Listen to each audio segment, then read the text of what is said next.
You are hearing the voice of Mika Reyes. Yes, she is an analyst now. Panibagong job description. I'm a newbie here. It's her rookie debut. Just like the many rookies that we have dito sa NCAA Season 99. Backset Abraham. Ball is in the air. Santos. Molina. Habakon popped up from the back by Amakatan. Santos. Backset Marasigan from the back row. Single block. Good block by Navarro. Nakaabang siya doon. Na kahit back row to, pwepwestuhan ko to. At wala namang naka-cover ulit sa side ng San Sebastian.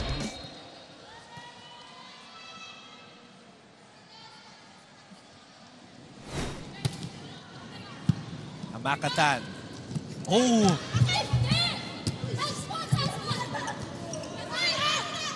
Adia. To Santos.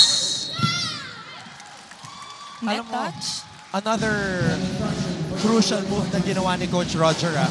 Yung binalik niya si Adia late in the third set. Yes, yes. Siguro para makuha ulit yung what do you call this, momentum niya na ire-ready niya rin yung sarili niya. Is that in? Yes, it's in! Good serve by Adia. Nakadalawang crucial error siya last set.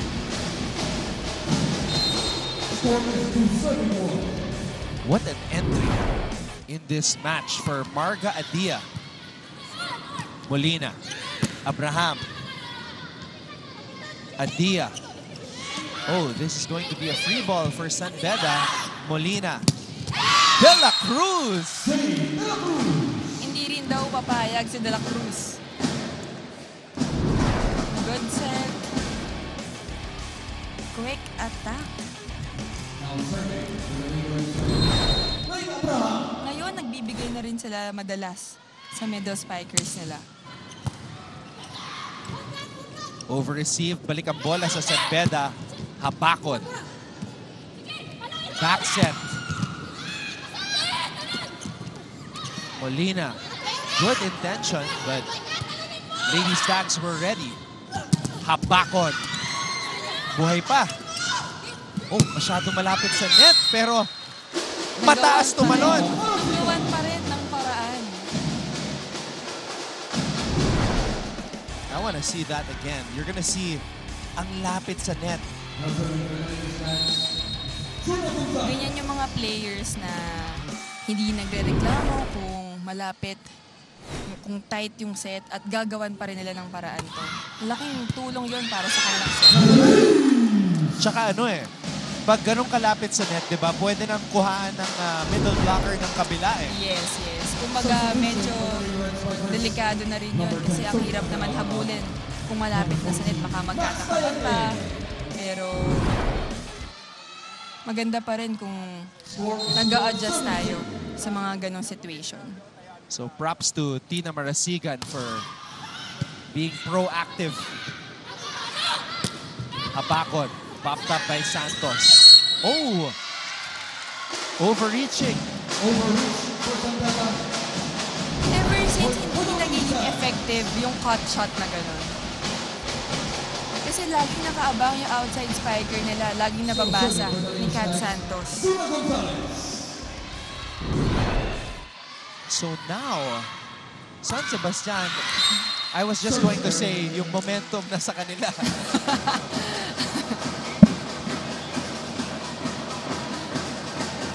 Umiiling na si Coach Roger. Yun yung sakit nila eh, yung service errors. Yes. Just imagine how different this match would be pag hindi sila nagko-commit ng service errors. Oh, again, another set over dangerously close to the net.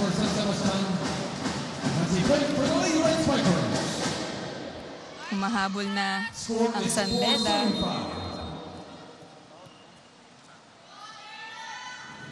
Habakon.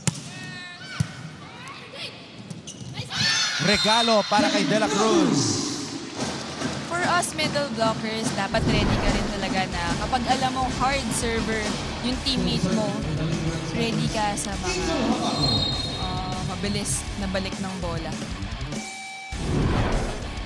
Jade De La Cruz has really earned her minutes here for San Beda. And here she is again. A little bit late. Couldn't get the right angle. At nagawa na naman ang paraan ni Tina Marasigan na makapuntos dito.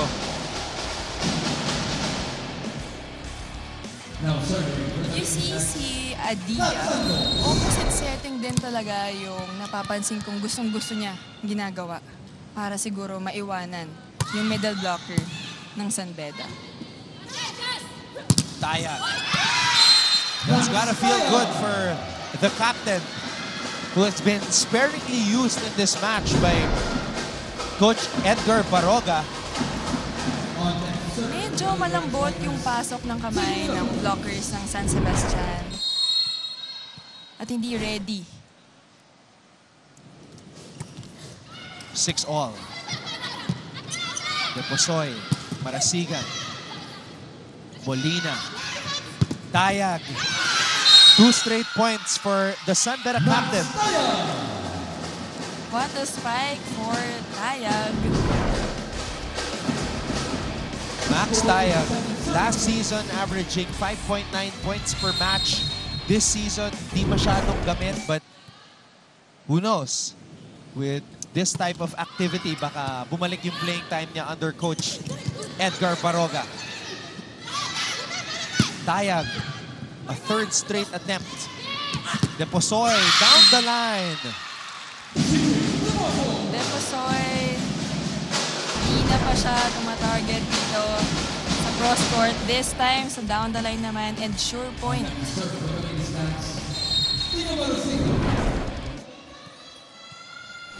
7-all. Molina. Tayag again. May check ball ba? Wala. Tayag asking for check ball. Not called by our referee. And when we come back, Lexi Gonzalez will hear from her again with the courtside updates.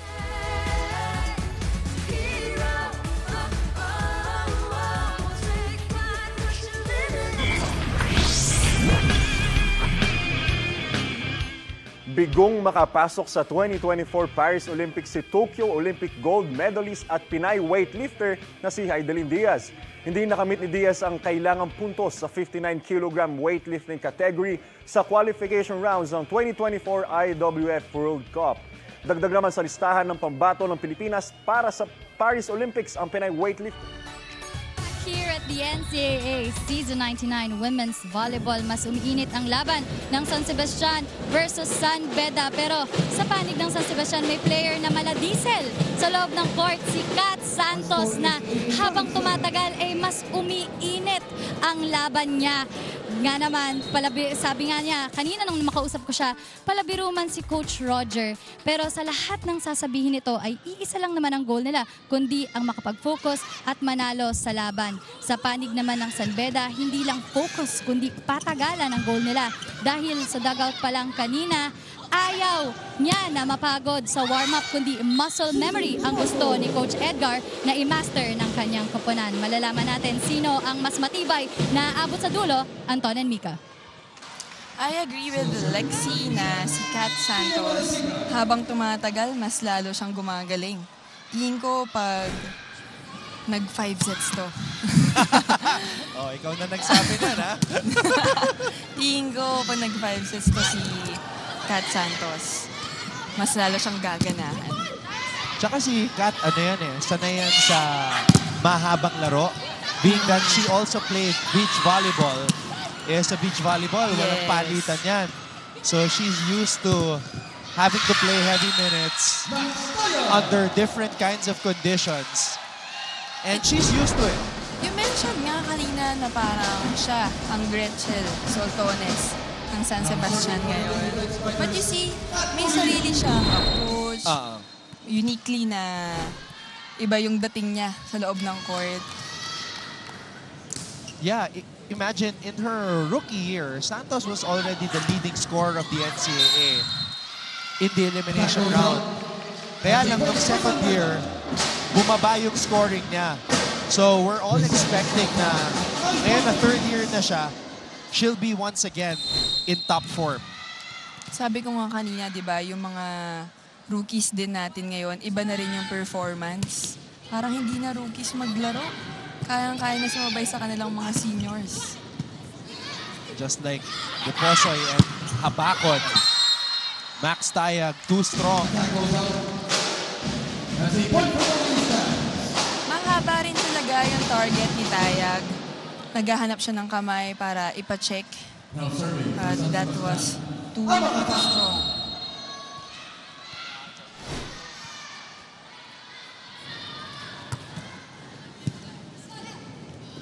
Molina.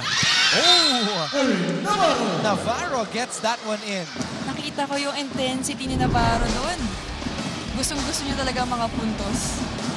And you see, isa lang din yung blocker niya. Hindi pa naka-establish yung blocker.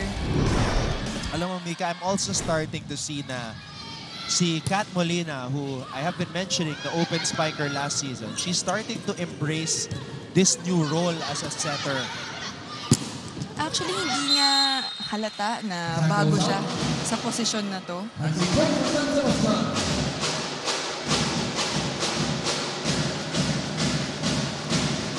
Last year, she was a rookie. Led San Beda in scoring as a rookie, 9.6 points per match. So now, sophomore pa lang, big adjustment as the primary playmaker ni Coach Edgar. And here she is, Molina, setting up Habakon. Targeting the cross court. Hindi prepared ang San Sebastian dito.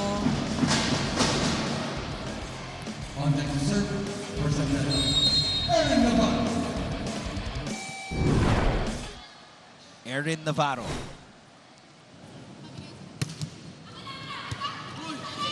Sabi ni Deposoy, ako na.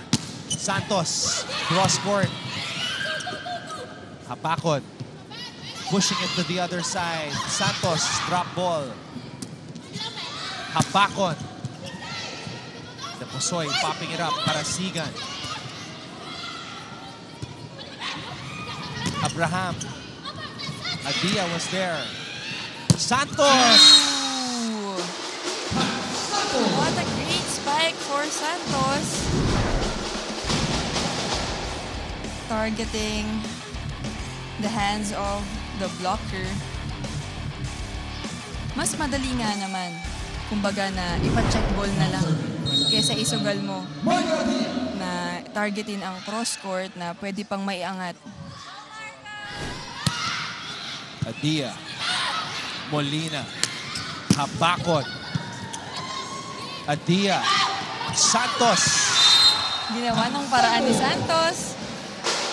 I love how she's adjusting to every set.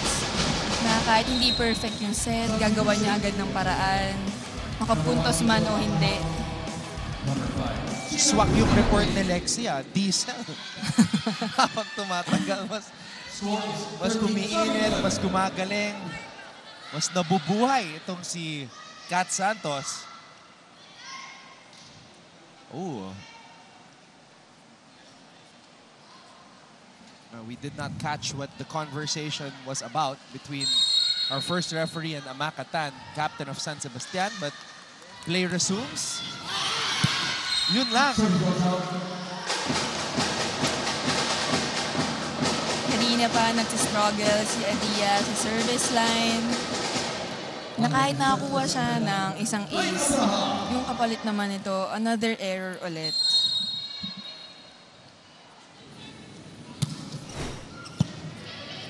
Adia. Santos. That was outside.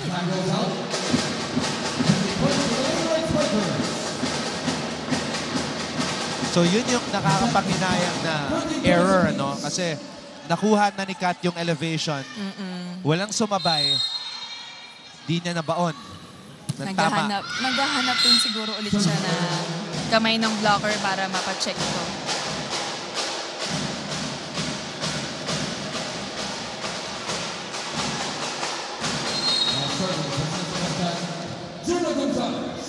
Gonzalez.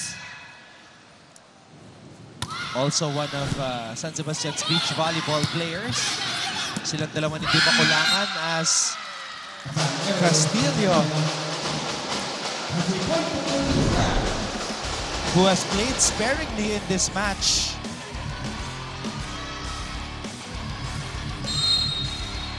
Nakikita na natin ngayon na nag-e-enjoy, na nag-celebrate na ang San Sebastian. Maybe getting their groove back. Castillo also has played sparingly here for San Beda. As we see Molina, you can see yung form niya, good pa rin eh. And we have China Castillo. Castillo trying to get that quick spike. Si Castillo had 11 points in the previous match of San Beda, pero sa laro na to, used sparingly by Coach Edgar. Another ace for San Beda.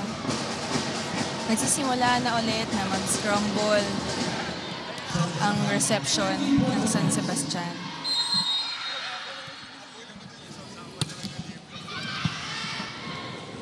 Back set.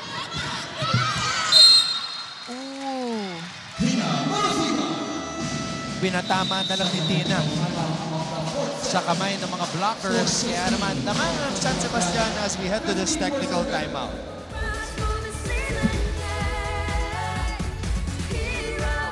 Good job sa kanyang pagbabalik sa Olympic stage si Pinay weightlifter Elrin Ando. Matapos po yan ang matagumpay niyang performance sa Women's 59kg event ng 2024 IWF World Cup sa Phuket, Thailand. Nakabuhat siya ng total na 228 kilograms at nakakuha pa ng ika-7 pwesto. Naungusa ng 25-year-old Pinay weightlifter ang kapwa-atleta at Tokyo Olympics gold medalist na si Heidelin Diaz sa parehong kategorya. Nakabuhat si 1-point lead for San Sebastian. So, para sa'yo, Mika, what has San Sebastian done right in the last 2 sets? At may chance sila to force this one into a deciding 5th set. I think Kath Santos has been leading her team. Siguro kapag nakikita ng teammates niya na bumapersa siya na gustong-gusto niyang makapunto sa dadala niya yung mga teammates niya. And nung bumalik rin naman si Adia sa loob ng court, napapaikot niya ng maayos ang kanyang mga spikers, nakapuntos yung middle blockers siya, nakakuha ng isang blocker para mag-single block ang kanyang mga outside spikers. Yung Kat Santos, expected yan eh. Pero yung Adia, this is something new. Yes. Talagang nag-decide na si Coach Roger na mas maganda yung distribution and yung pag-activate sa middles. Kaya tumagal sa court si Adia. And ang laking factor din talaga na kapag nakukuha ng middle spikers mo, yung middle blocker ng kabila, dahil nagiging single block na yung mga wing spikers. And now Coach Edgar calls a timeout.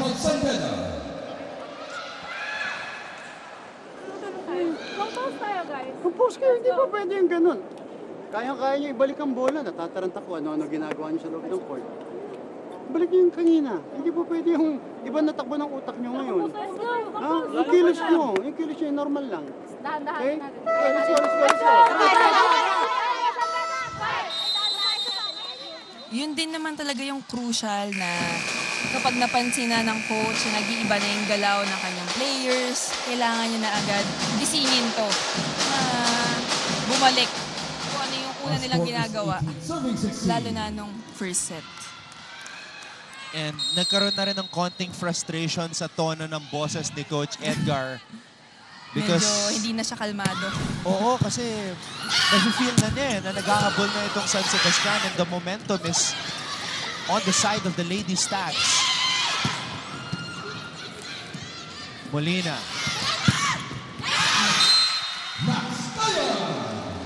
Ang adjustment naman ni Coach Edgar, si Max Tayag. Bringing in Max Tayag. And she has been contributing para sa San Beda. Now, if only Castillo can come alive para dito sa San Beda. Parang siya yung nagiging missing piece ngayon eh. Good set again for Amakatan. Tiwala na binibigay ni Adia. Targeting that long crosscourt. Believe din dito ako kay Amakatan na pagdating sa likod, receive siya. Yeah. Yun yung gusto ko sanang gawin.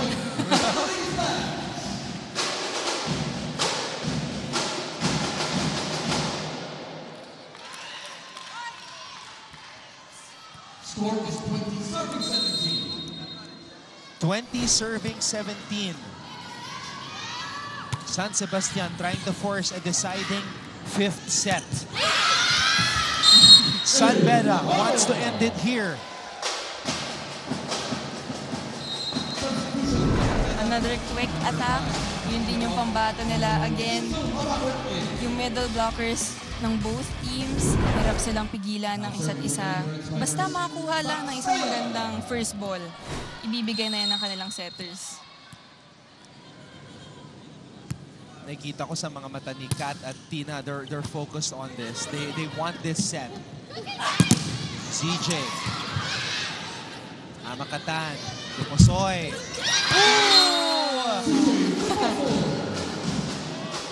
CJ Deposoy with a little help from the net. Kahit nagkagulo na sa second ball, nagawan pa rin ng paraan. San Sebastian 4 points away from a deciding fifth set. Again, hindi pa po tayo nakapunta sa fifth set in the women's tournament this season. Good block! Gusto ko yung reaction ni Adia doon. Let's see, it's a replay. Good timing for Gonzalez. Proud na proud siya sa teammates niya. She has been the game changer for San Sebastian here. Abacon. Deposoy. Santos. Good attempt though. Na kahit before na hindi nila nakuha, nagkakatinginan sila. But this time, nag-attempt pero walang kumuha ng second ball. Now serving for the leading red spikers, Eddie Navarro. Ayaw pang bitawan ng San Beda to. Navarro. Adia goes to the middle. Abraham. Wow, and again, San Sebastian showing that they don't want to quit. Excellent floor defense. Gonzalez. Tayag. Free ball na naman. Kanino? Si Adia pupunta. Gonzalez! Good set by Adia. Hinahanap talaga ng setter ng San Sebastian si Gonzalez. And the rookie, Juna Gonzalez, puts it away. 4-point lead for San Sebastian.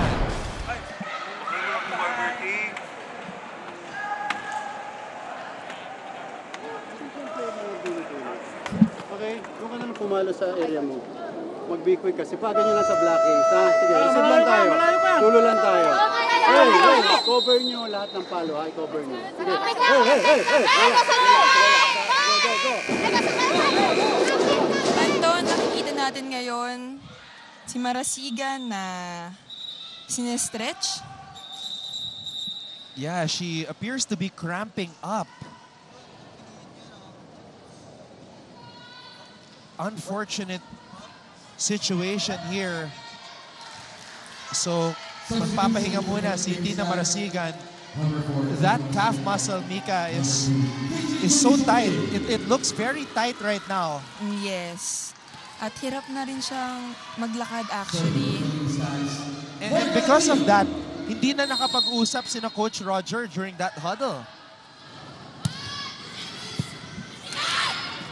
Let's see how they will respond. KJ Jonicio coming in.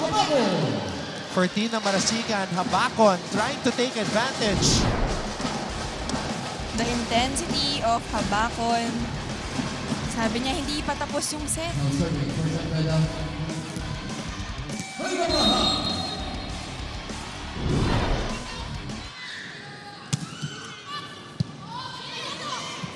Back set. Santos.